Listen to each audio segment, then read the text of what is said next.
Okay, I am back on Marxasaw, and this should be streamed on the YouTube page as well. But I'm on Facebook. We just broke 400 likes on Facebook, and I want to say thank you to everybody who liked the page, everybody who shared. You can enjoy the sound of the rain falling in the background as I read Fidel Castro speech. It's called "Our Criminals Are Leaving to Their Allies in the U.S."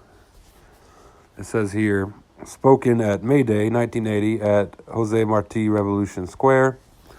The publisher is Havana Domestic Service in Spanish, 2359 GMT.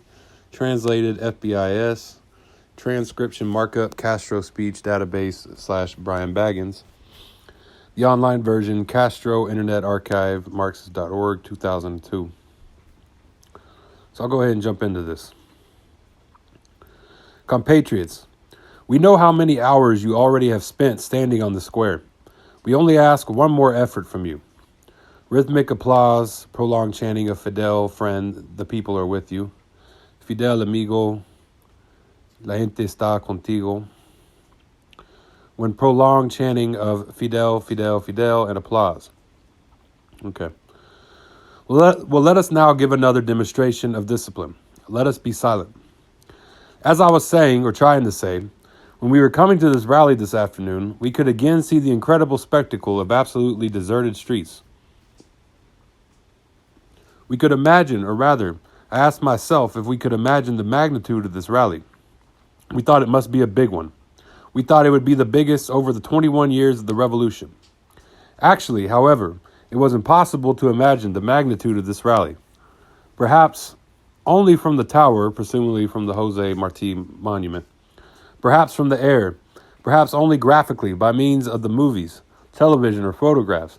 We will be able to see this rally. And distant chanting applause. I do not say this or make this observation thinking of what it means in support for us. I say it and I think it, thinking of what it means in support for our noble and just revolutionary ideas. What it means in support for our revolutionary cause. It was a case of showing our strength, but not just to merely show it. A battle of the masses has been waged over recent days as never before in the history of the revolution, as much by its volume as by its intensity. The facts are known. It was necessary to do it. It was necessary to do this. Applause, chanting of "Let them go, let them go." The enemy had to be shown and the enemy had to be taught that there can be no fooling around with the people. The enemy had to be shown that there can be no fooling around with the revolution.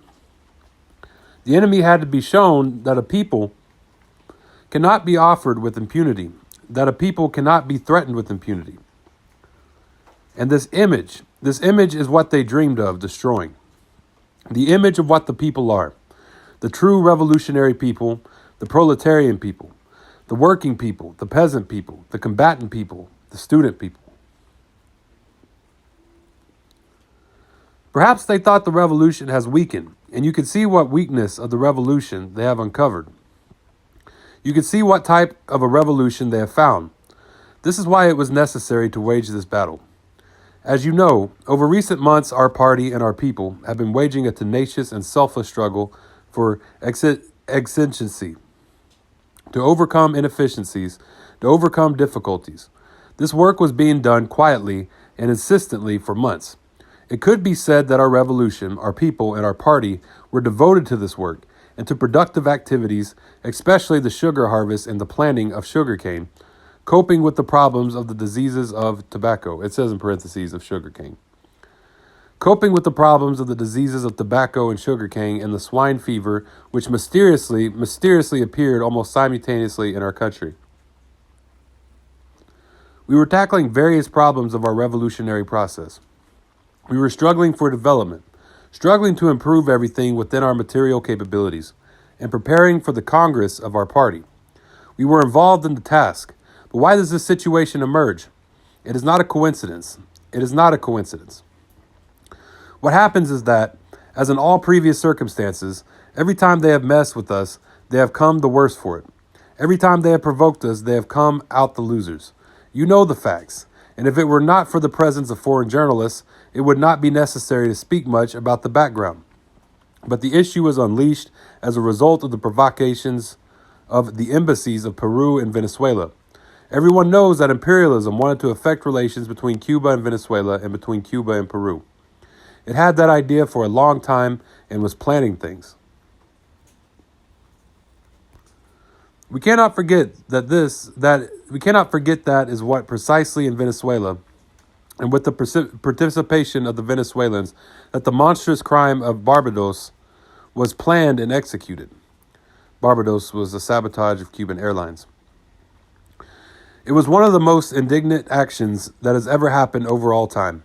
We all know that all those people have not ever been tried, and that frequently there is even talk that they are going to be released because they, some of them, have old relations with the ruling party of Venezuela. So, context, keep in mind, this is before, obviously, Hugo Chavez's presidency. We cannot forget that in Peru, it was the Navy of that country, and we know this, and I do not think they dare disagree, the Navy of that country. Agents of the Navy that sank our two fishing boats, the Rio Jobado and the Rio Danuhi. It was an incredible provocation. Furthermore, neither can we forget how the existing fishing agreement between Cuba and Peru, which had been in effect a long time and was functioning perfectly well, and was useful, very useful for the Peruvians, and helped to produce food for the Peruvians and also food for us, was unilaterally canceled. This was also a result of impositions by the Navy to make private agreements by virtue of which an individual, without giving anything, just his signature, could become a millionaire. We cannot forget how the government of Peru did not fulfill a contract for the construction of 20 tuna fishing boats, which we signed with them, and by virtue of which our country spent tens of millions of dollars on a fish processing plant. Nevertheless, the contract was not fulfilled, the boats were not built, and we were left with the plant and without the boats. All this has its history and background. Logically, these things began to cool the relations which at one time were warm and close with the revolutionary government of Velasco Alvarado. These were relations that began those difficult days for Peru. When our people, at the request of the Peruvian Revolution, although no diplomatic relations existed, made 100,000 blood donations in 10 days, and our doctors and nurses volunteered, and our construction workers volunteered, and our people volunteered to help the fraternal people of Peru. The fraternal people of Peru, yes, because we call and always will call the people of Peru and Venezuela our fraternal people of Peru and Venezuela. This is how our people are. That is the people who are here. These people of workers, of soldiers, the internationalist people, the people of the glorious combatants in Angola and Ethiopia, the people from whom more than 100,000 combatants of their armed forces already have performed internationalist missions.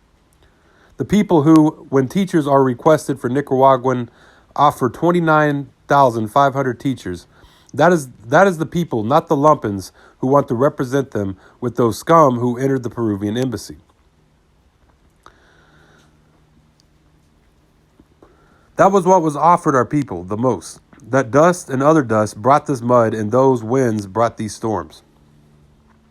And then something strange which did not occur at any other embassy. They had thugs, delinquents, and lumpens who went to request visas, and they would not grant them even if they were crazy, because if they had wanted to grant the visas, well, they would have known that we know enough.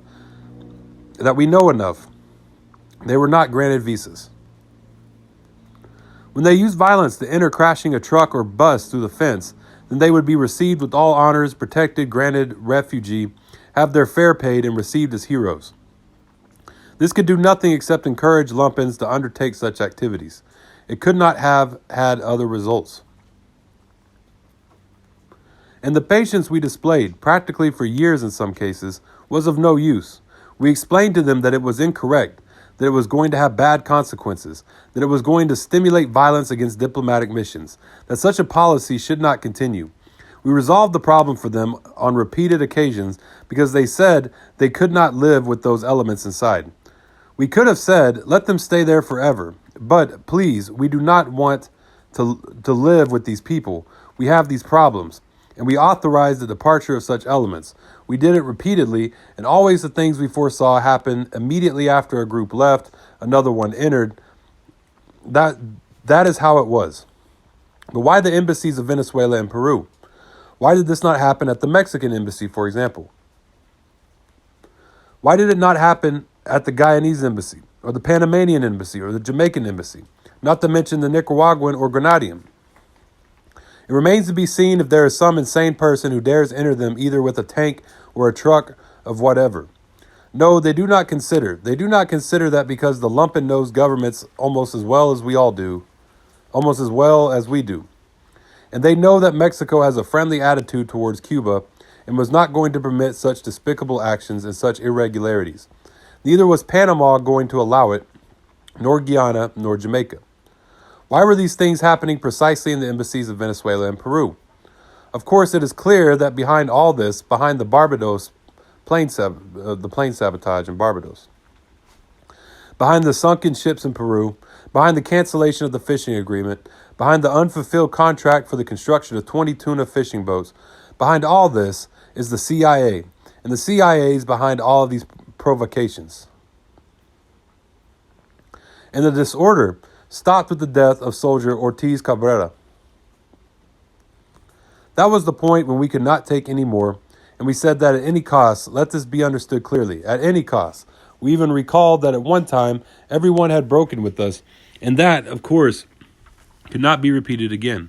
We were prepared at any cost to put an end to those provocations. And when the revolution says that it is prepared to end something at any cost, everyone can be assured that it puts an end to it at any cost. We simply removed the guards from the embassy. And we knew what was going to happen. We knew what was going to happen because imperialism and its lackeys cannot encourage lumpens for such a long time by offering them the moon, or however the saying goes, offering them everything, filling them with illusions, while on the other hand they close the door to these people and encourage them to enter illegally by force. They are encouraged to leave illegally, but they are not granted entry. We knew that when the guards were removed, and when the lumpens knew there were no guards, that the embassy would be filled with lumpens. And that is exactly what happened. It could be said that the lumpens did what was expected they would do. A provisional guard had to be reestablished because the guard at that embassy is provisional. I want to warn about this because the problem of what we do, what they are going to do, and the situation of the persons who enter embassies by force remains to be resolved. There is not much importance now to removing such a guard because we have removed the guard from the Florida Peninsula, and that is much bigger. We have had to remove the guard from the Florida Peninsula. They have an easier path to leave. Imperialism immediately took advantage of this problem. All the bourgeois and rightist press of the hemisphere and the world to launch a deluge of slander against Cuba and propaganda against Cuba. We expected that, but this battle is being won, and is going to be won completely. Completely because we defy not only the Yankee military threats, we also defy the Yankee press monopolies, or rather the imperialist press monopolies. We defy this barrage, we defy the campaign with absolute imperturbability.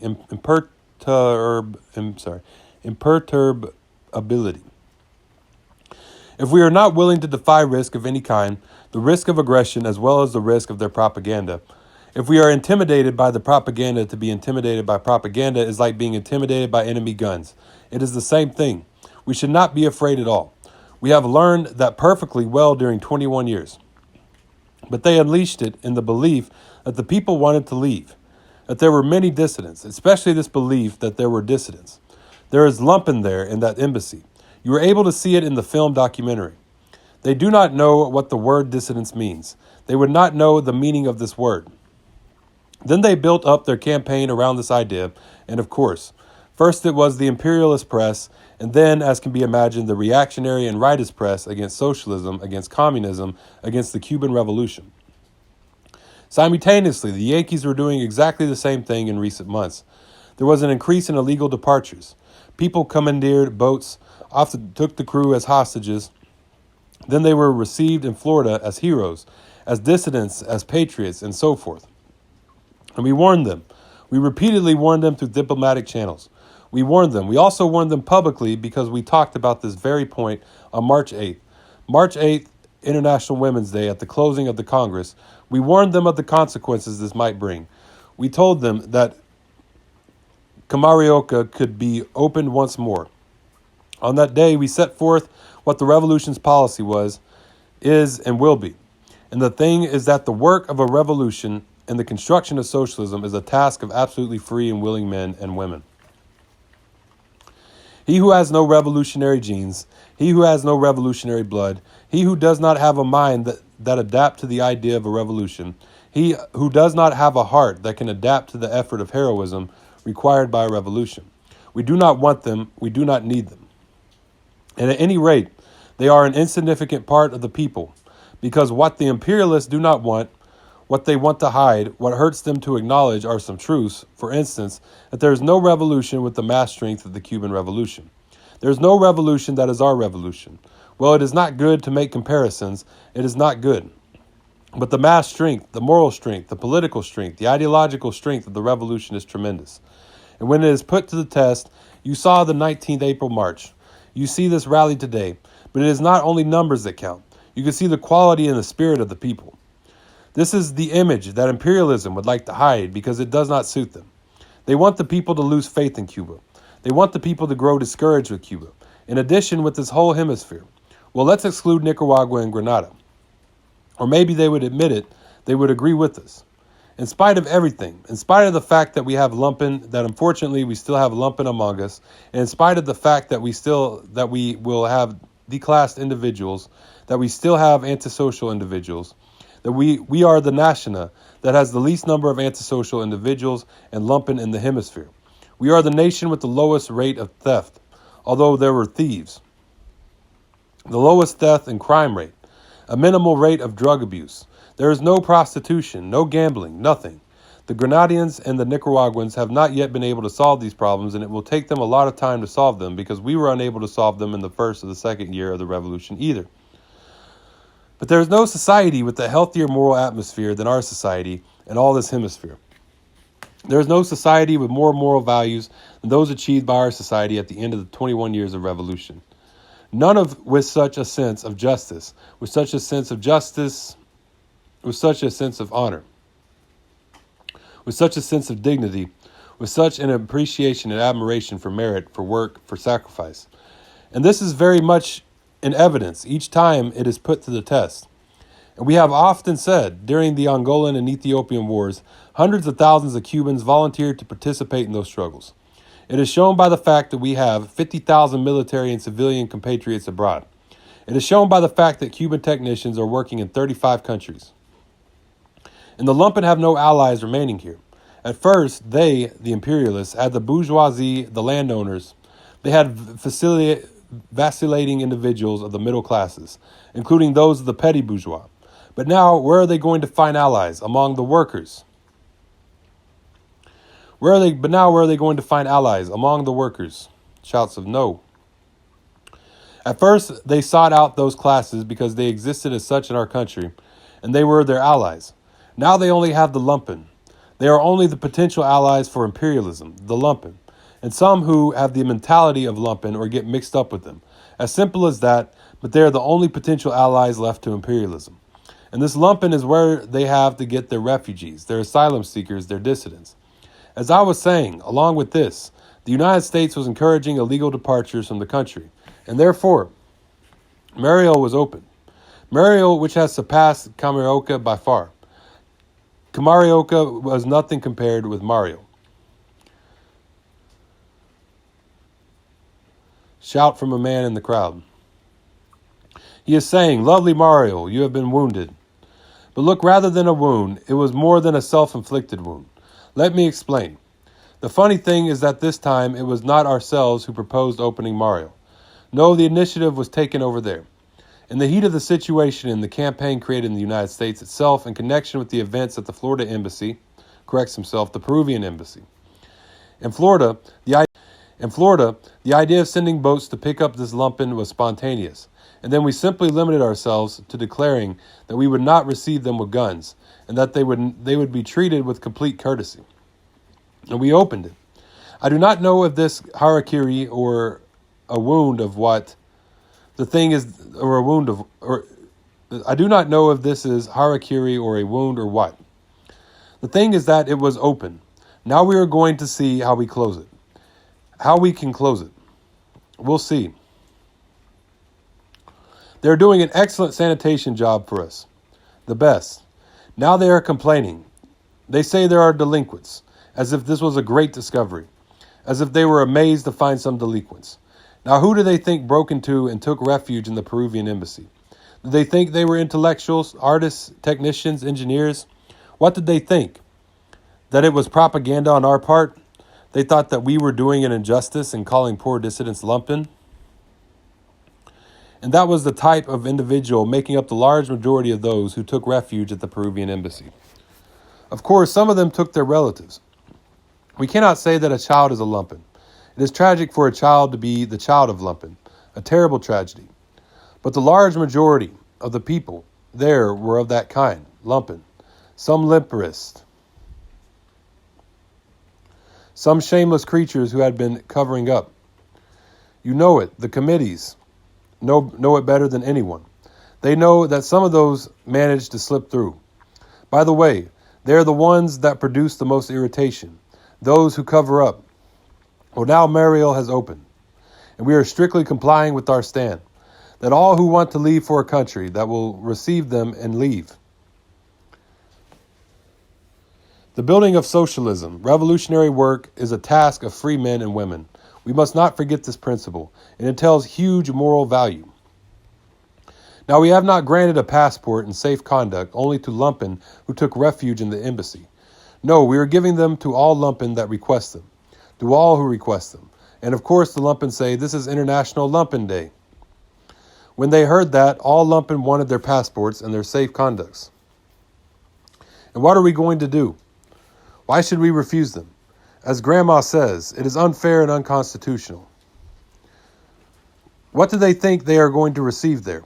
Of course, at first, they took the refined bourgeois, the well-dressed landowner, and they took the physician, the professional.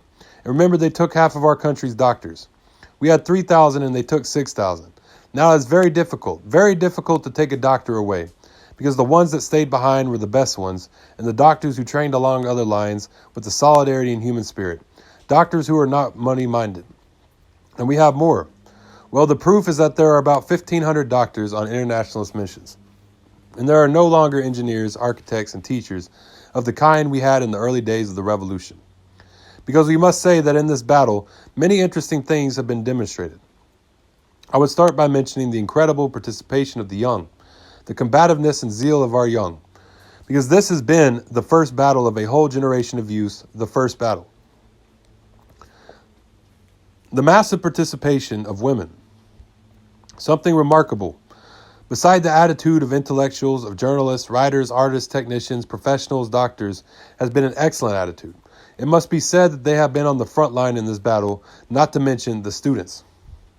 Of course, imperialism used to be able to select. Now how is it going to be selective now? As Nuez said, they have no choice but to swallow the sword to the hilt. That is the situation. But this was not all the problem. This was part of the problem. At the same time, there was the announcement of military maneuvers in the Caribbean. That was more serious. Air and naval landings at Guantanamo base. That was more serious. And even more serious if we thought of the world situation. More serious if we analyzed the increasingly aggressive policy of imperialism towards us. Because maybe in the early days of this administration, there were some gestures that could be taught of a positive. But later on, and increasingly so, the more reactionary elements, the so-called hawks in the U.S. government, were imposing their line of thinking, and that line was increasingly aggressive toward Cuba. This did not start just now. This started with the 6th Non-Aligned Country Summit. They were irritated by Cuba's strength, by Cuba's prestige, and by Cuba's position and victories within the non-aligned movement. And in the midst of the summit conference, they unleashed an excessive and hypocritical campaign against Soviet personnel in Cuba. Soviet personnel that had been in Cuba for 16 years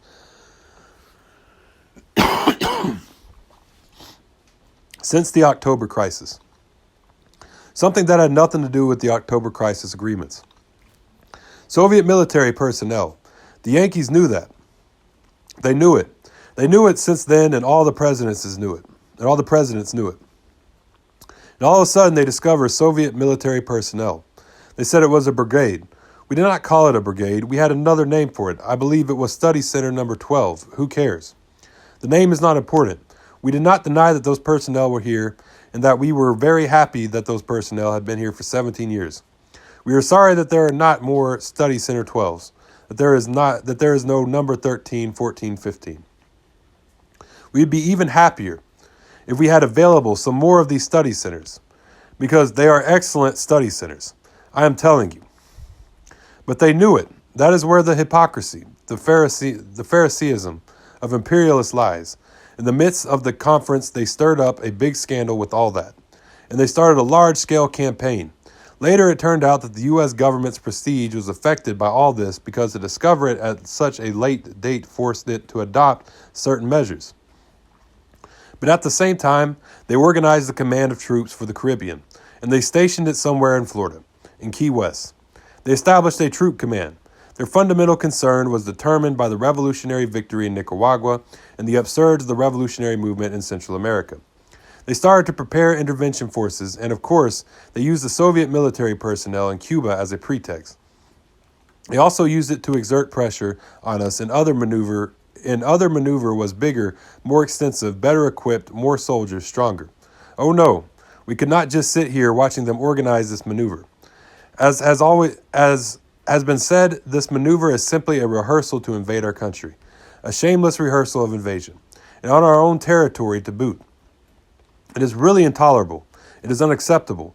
A maneuver on how to invade Cuba in our own territory.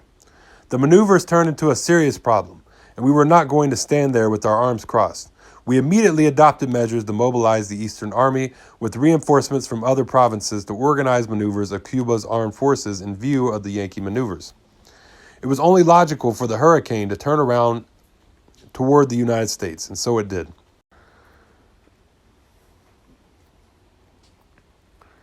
The United States has imposed on Cuba a blockade that has lasted over 20 years, a harsh economic blockade, which forbids even the sale of food and medicine, a brutal thing that has been going on for 21 years. The United States is occupying part of our territory by force and against the will of our people. Now, what doctrine, principled law, legality can be used as the basis for a naval base on the territory of another country against the will of the people? That has no legal or juridical or moral or principle basis. It is simply an act of force. The United States sends over Cuban territory the very modern SR-71, which fly at an altitude of between 25,000 and 30,000 meters at very high speed. Those are the explosions which you hear every so often all over the country, because the breaking of the speed of sound creates these noises. Walls shake glasses, windows shake each time the SR-71 goes by. It is not so easy to bring them down. Technically, it is not easy. Now, is this legal? Is it legal to blockade our country? Is it legal to have a naval base on our territory? Is it legal to violate our airspace? They are doing it. And in addition, the maneuvers. That was not all. Many of the comrades who have spoken today have mentioned it. They spoke of La Cuerve, Giron, Escambre, the sabotage, the subversion plans, the introduction of agricultural diseases, the plans to assassinate the leaders of the revolution, Barbados. They were called many things because there are many things of which the United States need be reminded.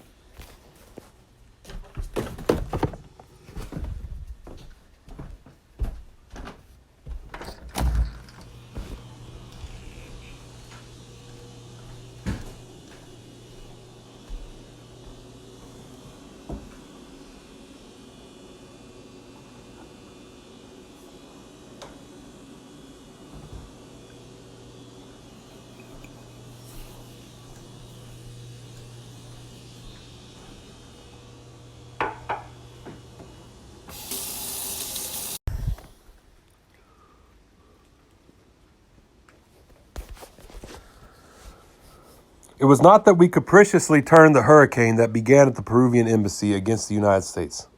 The natural course of the hurricane was the United States, and the natural course of the struggle against these violations and blackmail was to remove the guard from Florida. It was the natural course, and it should not have surprised them so much. They knew it could be done. And, as I said in a formal sense, we were not the ones who opened up Mario. They opened it from over there. We do not have policemen over there. That is their own affair. If people want to disobey their orders, that is their problem. We are free and legally able to do what we do within our own territory, and to authorize the departure of the antisocial individuals who want to leave. We are not forcing anyone at all. Let this be understood. We have never deported anyone, but we have an absolute right to authorize the departure of the antisocial individuals. And that is what we are doing. Well, the battle is becoming interesting. Yesterday, or rather today, we started getting reports this morning that the Yankees had suspended the naval landing in Guantanamo. A U.S. radio station early this morning reported that the naval landing had been suspended, but not the air landing. But this afternoon, we had complete reports, and we were able to confirm to the U.S. interest section in Havana and Washington, which sent this open cable. It says, "We have just spoken to Mr. Miles Frigette, head of the Cuban Affairs Bureau at the State Department, who confirmed that the military maneuvers planned for Guantanamo have been completely canceled." Frigette commented that he had contacted the Voice of America to point out its mistake regarding a broadcast announcing that the past of the maneuvers involving parachute jumping would still be conducted.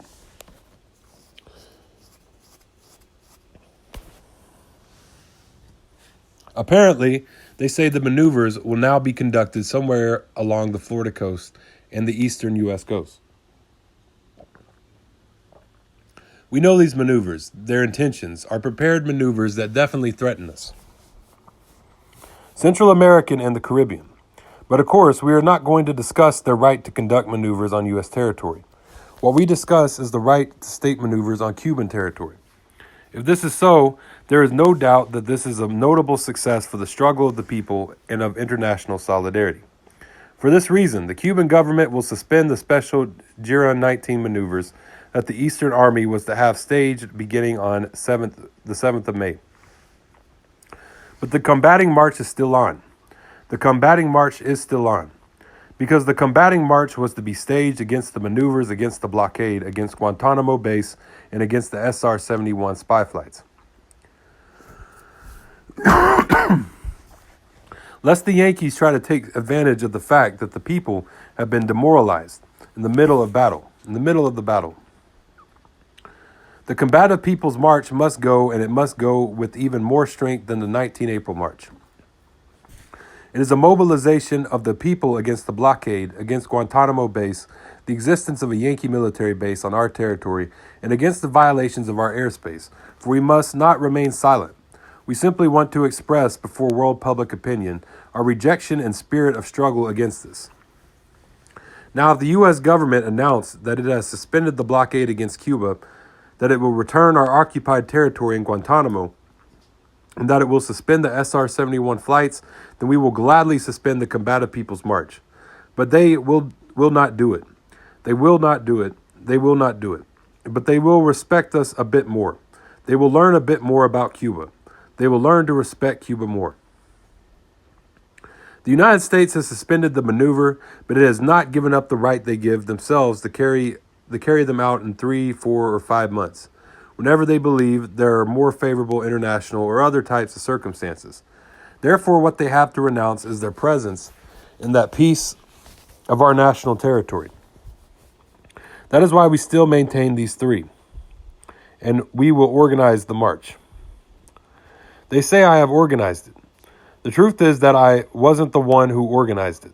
The march wasn't organized by Castro, but by the mass organization. Of course, the masses have their political leaders and the masses have their party. We don't go around with hypocrisies of any type. Just as we are here, we are in everything. We aren't going around creating fiction. We are united and we have a party and a leadership. But of course, the party cannot organize the march. It cannot. Only through the mass organizations can the march be held. Only through the unity of a revolution can the enthusiasm of an event such as this be created. Those are realities. Now then, all the people have participated in this. All the people have participated just as we are participating in this event. Therefore, the march will be held on Saturday, 17th May, not the 8th, because that was when the maneuvers were going to start, but not the exact day, when they were going to land those ships. So on Saturday, 18th May, the People's Combative March will be held throughout the country. On this occasion, it will not be 1 million. I estimate that around 5 million people will march that day. But of course, we should not boast of the success. It is not a time for boasting. The enemy still exists. It is still strong. It harasses us, it blockades us, and threatens us. And much more now in view of a new world situation in which we are practically at the threshold or already in an arms race in a Cold War. That is why we cannot let down our guard. We cannot stop being alert. Therefore, the party has instructed the armed forces to form the militias of territorial troops as one more force. They will be made up of men, women, workers, peasants, students, everyone who is able to fight. They will be organized so they can defend every part of the national territory. All of those who are able to fight are not in the reserve units of the regular troops. All those who are not in the reserves or in the regular units of the armed forces will make up the territorial troop militias. Because that Cuba, like Nicaragua, although Cuba has a much stronger army than Nicaragua, logically because it has existed for a longer time and has a larger population, not only a regular war would confront a virtual aggression against Cuba. The enemy would have to face a people's war. It would have to face both things, the resistance of the regular units and the resistance of all the people. You know what makes us, Nicaragua and Grenada, strong? It is the fact that these are popular revolutions. They are revolutions with great popular support. And any enemy has to think that it is madness to invade a country like this one. It is madness because they are going to experience what occurred to Napoleon's troops in Spain. They went in, but then they couldn't get out. Or Napoleon in Old Russia. They went in, but then they could not find a way out. It is easy to enter, but if they are going to face a people like this one, it is later very difficult to get out of that problem. We have to prepare for two types of war, for the conventional war and for the people's war, for both wars. This is what forces them to think a few times before committing the blunder of invading our country. But there are threats against us. Some of them have begun to speak in more aggressive terms. Some of them have proposed that the 1962 agreements be disregarded, that is to once again bring up the thesis of their right to invade us. Others have cynically said that if there is a conflict in another part of the world, they would not have the right to carry out actions, wherever it is more advantageous to them. And some, they were referring to Cuba in view of the fact that Cuba is very far away from the Soviet Union and the socialist camp. But we have to be realistic. We have to be realistic because we have those dangers of the increasing imperialist aggression and its theories and those things they are proposing. However, they should know what they will find. That is why we said that this rally was so important. This shows imperialism, that there we have a people, and it shows them what kind of people we have here. I would say that we have waged a battle today. Your mere presence in this plaza is an important battle in defense of the integrity and the security of Cuba, because the dangerous thing is for the enemy to be confused. The dangerous thing is for the enemy to be deceived. But we should do something more. Work has already begun on the drafting of plans on what the country should do to survive and withstand a total blockade, on what each one of us must do in case of a total blockade, what we must do to survive if no food or fuels come in. They are also talking of these possibilities. That is not to undertake a military action against the country, but to mine the ports. One of the objectives of those maneuvers was the mining of the ports. Not mining them, but studying them how it should be done.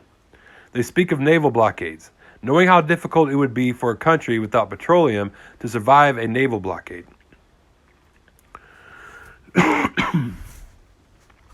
We have to draft the plans on what to do in that situation.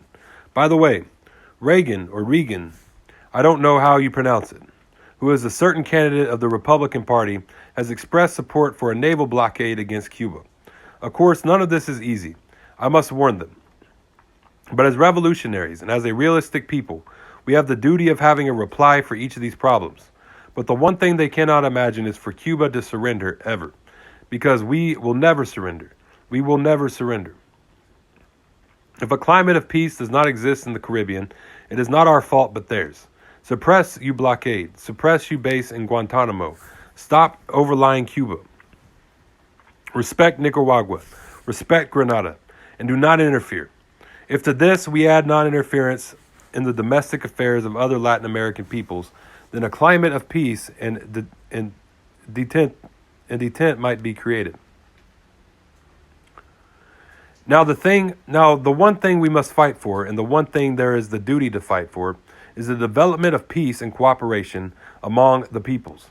But the one thing we will never do is fall on our knees at the feet of imperialism to beg for peace.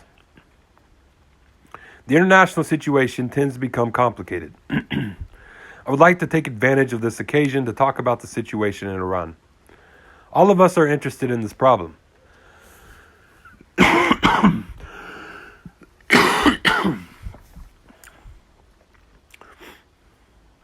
And if the Yankees someplace else might lead to certain actions by them. Everything that happens anywhere is of interest to us. These things interest us as revolutionaries. They interest us as conscientious men. They also interest us for ourselves. What happens in the world is of interest to us. You might hear an owl in the background as I read, and that's because where I'm at, there are a lot of owls, and you always hear the owl out. You can always hear the owl hoot down the mountain. In Iran, as you know, the Shah's dynasty lasted more than 30 years. The people lived under a fierce tyranny for dozens of years. The people had already overthrown the Shah once, but just like it did in Guatemala, the CIA and reestablished him in the government. This is a known fact. The CIA, words indistinct, and reestablished him in the government. This is a known fact. It is a historical fact. All the documents, all the evidence exists. The Shah assassinated hundreds of thousands of Iranians. He imprisoned them, tortured them, and committed all kinds of horrors. With great bravery, with great patriotism, almost all weapons, and despite the fact that the Shah had the most powerful army in the region, the Iranian people overthrew the Shah, and naturally an irritation against and a marked rejection of U.S. policy resulted. When in addition, the United States made the mistake of taking the Shah to the United States, that elicited a popular outburst, an outburst of indignation that gave rise to the incidents at the U.S. Embassy in Iran, the seizure of the embassy, and the capture of a group of officials. The imperious U.S. response to developments of this type is force. This was provoked because it was the CIA's action, installing the Shah there, which elicited that hatred from the masses. It was the U.S. support for the Shah which elicited that hatred against the United States. It was the Shah's arrival in the United States which caused the explosion of the masses. We have always held the position that this problem must be resolved by political and diplomatic means instead of by force, the problem of the embassy and the problem of the hostages. But the United States has made a number of mistakes.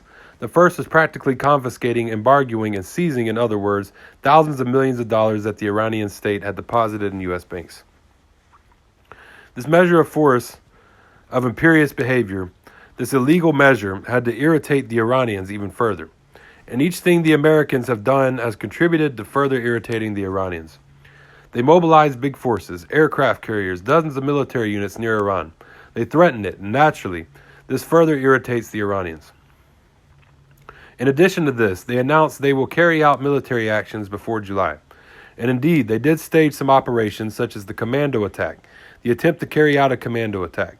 Seeking to resolve the problem in Iran through force and surprise, they have further complicated the problem. Now the students have dispersed the so-called hostages. In short, any action of force carried out against the Iranian people would be very serious. But in addition, the United States has banned trade with Iran, has established a kind of blockade against Iran, and is now threatening to adopt new measures, and is trying to drag Western Europe and Japan into the economic blockade against Iran. That is the attempt to make Iran surrender through hunger, something similar to the things they did to us. We must also work in order to put an end to the conflicts between our Iraqi and Iranian brothers. We must work so that their problems are resolved by diplomatic means, because those conflicts only carry water to the mill of imperialism. Now, what will happen if the United States manages to impose that blockade against Iran, trying to make it surrender through hunger? Iran is a third world country. It belongs to the non-aligned movement and is a member of the OPEC. That is the Organization of Petroleum Exporting Countries. OPEC has in its hand the ability to prevent an economic blockade against Iran. It has this in its hand. It has warned that oil supplies will be suspended to those countries that join the blockade against Iran. The West does not have the ability to impose an economic blockade against Iran if OPEC does not want and refuses to do it, and if it warns with justifiable reasons about its possible consequences. OPEC can say, "You want to starve 35 million human beings to death. I will not send you fuel for you to use to ride around in your car." This is the hour of truth for OPEC. This organization should not only increase prices and amass huge fortunes. This is the hour of truth for OPEC and the non-aligned and third world countries. This is very interesting, since we do not expect OPEC to do as the OAS did when the imperialists established their aggressive blockades against Cuba. This is a problem we must follow closely. We must urge our internationalist friend to support Iran. Naturally, Iran is now the victim. But here, very close to us, we have the case of El Salvador, where genocide is being committed against the people and where thousands of patriots are being murdered. In order to understand the diverging policies of some states, we have the example of what the Andean Pact did regarding words indistinct and other problems. We are not opposed to the integration of Latin America and the Caribbean. On the contrary, we are in favor of it, and together with Mexico, we help to create the Latin American economic system. But we are opposed to political deals in this hemisphere because they lead to nothing. We would have liked a progressive and revolutionary Andean Pact, and as Plessard said during the Fighting March, a real pact of Bolivar and Sandino. But what did the Andean Pact do? It said nothing regarding the maneuvers being organized by the Yankees, not even a statement. What has it done in regard to the blockade of Cuba, which is a crime? It has not issued a declaration condemning the blockade. What has it done in regard to the Guantanamo base? It has not made a single statement demanding that the base be returned to us. This is our territory. What has it done regarding the spy flights over Cuba, which are a shameless violation of our sovereignty? It has not issued a single statement condemning it. What has it done about Puerto Rico, a brother country which imperialism wants to devour, which the United States wants to annex? It has not said a single word. What has it said about Iran and the blockade of Iran? Not a single word that we know of. What has it said about the genocide in El Salvador? Not a single word. Not a single word. In that country, thousands of persons have died during the past months. The Andean Pact launched a deluge of propaganda against us, referring to events in which there was not even a single wounded person. There was a great bomb, the March, but we were confident the bomb would not explode, and it did not. Let us say that there were thousands of patriots. Let us say that there were thousands of patriots are dying. The Andean Pact does not say a word. This is logical. The Venezuelan ruling party supports the genocide government of El Salvador and also supports the so-called Christian democracy in Panama, which is really a group of righteous reactionaries which conspires against the progressive government of that country. These are the things that related to problems where the Andean Pact assumes a demagogic attitude toward Cuba. I will not say that the conduct of all the member countries was alike. There were differences but the Andean Pact is good for only some things.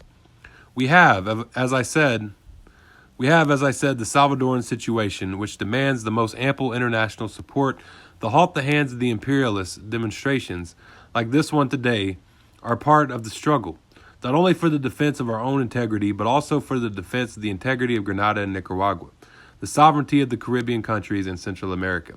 It is part of our struggle. This is why this rally has a special meaning. It has really been an International Labor Day. For us, it has been a great honor and satisfaction. We have felt very stimulated and strengthened by the presence of Campanero Bishop in this rally. He had his rally this morning in Grenada and his rally this afternoon in Havana. We have with us Compañero Daniel Ortega, whom you know from the Sixth Summit, president of the World Peace Council. Compañero Chandra, the leader of the World's Workers' Organization. Compañero Pastorino, who have been honored with the presence of the best of the Latin American intellectuals.